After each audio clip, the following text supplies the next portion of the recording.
안녕하세요. 다음 세대 선교사 서정은입니다. 네, 요즘 우리가 가장 많이 듣는 음성 중에 하나가 카톡, 카톡, 카톡, 카톡. 그죠? 카톡을 통해서 많은 대화들을 나누고 많은 회의들을 하고 있어요. 사실 그런데 이 카톡이 이제 활성화되어진 지 진짜 불과 얼마 되지 않았거든요. 조금 이제 거슬러 한번 가볼게요. 제가 어릴 때만 해도 저희 부모님 세대까지는 다 그랬겠죠. 손편지 세대가 있었어요. 손편지. 저희 부모님도 사실 손편지를 통하여서 서로 연애 아닌 연애를 하시다가 결혼까지 가시게 되었는데, 그때는 편지를 쓰고 그래도 그 편지를 동봉을 해서 우편으로 붙이는 거, 그래서 그때는 우표 모으는 거가 또 유행을 했었어요. 이제 편지를 쓰고 손편지를 쓰다가 또 어떻죠? 그러고 나서 저희 어릴 때는 이제 교환 일기장이라고 해서 아이들과 일기장을 교환하면서 이제 오늘은 제가 쓰고 내일은 다른 친구가 쓰고 또 일기장을 교환하고, 어쨌든 이렇게 손으로 쓰는 것들이 많이 있었어요. 그리고 부모님께 또 국군 아저씨께 늘 그 날만 되면은 손편지를 썼어요. 그런데 요즘은요, 어린이집에서도요, 편지를 써오기보다요, 영상을 찍어서 와요.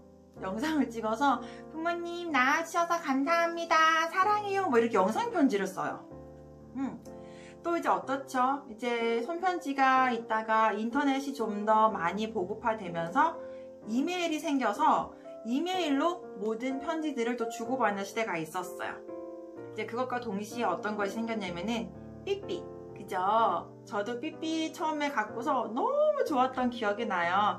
그때 486, 빨리빨리, 8282, 119 이렇게 숫자를 통하여서 우리가 서로의 그런 상황들을 전달을 하고, 또 공중전화로 가서 그죠? 이렇게 해서 삐삐에 적혀져 있는 그 녹음되어져 있는 내용들을 막 보게 되고, 또 삐삐 말고 1657인가요? 그 숫자를 누르면서 거기다가 내 음성을 녹음을 시키면 상대방이 그 음성 녹음을 또 들을 수 있는 그런 시대가 또 잠깐 있었어요.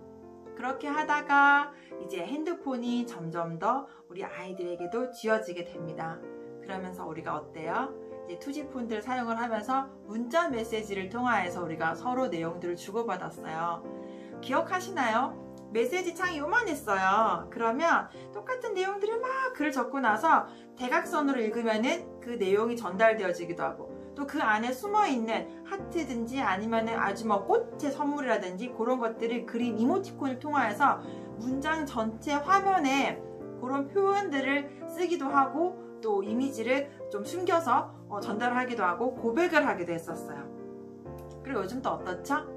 그게 조금 지나고 나서 스마트폰이 생기면서 이제 문자 메시지에서 이제는 무료화되어 있는 카톡, 메신저 이렇게 또 이용을 하게 돼요. 또 그 중간에 어떤 것들이 있었냐면요, 메신저들 기억하시나요? 싸이월드도 있었지만 세이클럽, 버디버디 이런 것들을 통해서 굉장히 많이 채팅을 통해서 사람들을 만나기도 하고 친구들과 대화를 하기도 했었어요. 이제는 그 모든 것들이 또 다 이제 사라지고 카톡 시대가 온 것이죠. 카톡을 통해서 완전히 실시간으로 대화 가능한 거예요. 예전에는 컴퓨터 앞에 앉아야지만, 인터넷을 켜야지만 친구들과 대화 가능했었는데, 이제는 어디서든, 화장실에서든 어디서든 카톡 할 수가 있는 거예요. 자, 제가 이제 이런 변천사를 잠깐 이야기를 했는데요. 우리가 이것들을 통하여서 조금 이제 생각을 해볼 필요가 있는 게, 사실 말로 우리가 대화를 하더라도 오해가 생기는 부분들이 있어요. 내가 가지고 있는 지식과 경험들, 상대방이 가지고 있는 지식과 경험들에 따라서 우리는 그 차이를 극복하지 못하고 오해라는 것들을 불러일으킬 수가 있는데, 글로 쓰게 되면은 그 오해가 사실 좀 더 커질 수도 있어요. 제가 만약에 이제 그런 리액션을 했는데, 얼굴을 보면서 하는 리액션일 때는 와, 기가 막히다 이런 표현들을 했을 때에는 표정과 분위기와 환경과 목소리 톤을 따라서 우리가 그 사람의 요구하고자 하는 그 내용들을 캐치할 수가 있거든요. 근데 글을 통해서 하는 내용들은 사실 우리가 좀 오해하는 경우가 있어요. 그래서 사실 요즘엔 또 어떻게 이모티콘이라는 것이 나오게 되거든요. 그래도 우리가 이제 글을 통해서 내용을 전달을 할 때 똑같은 기가 막힌다 라는 말을 하더라도 다른 의미로 쓰일 수가 있는 거죠.